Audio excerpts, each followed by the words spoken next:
Bienvenidos a este nuevo video de Creando con Bianca. Pues en este video les voy a enseñar a hacer un slime.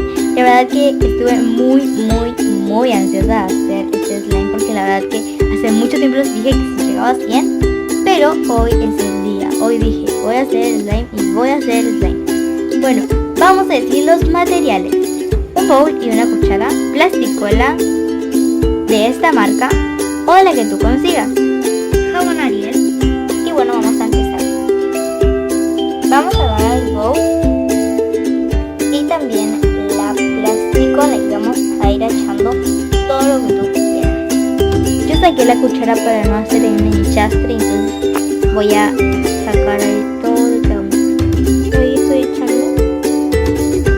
Listo. Ahora vamos a poner el jabón Ariel. Vamos a llenar esta cuchara llena de el jabón Ariel y voy a volcarlo.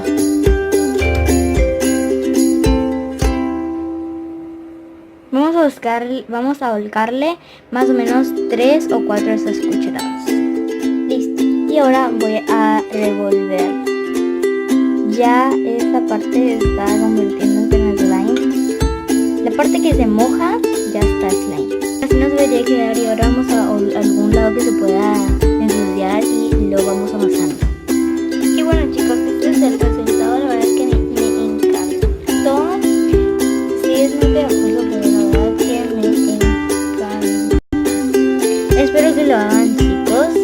Adiós, los amo.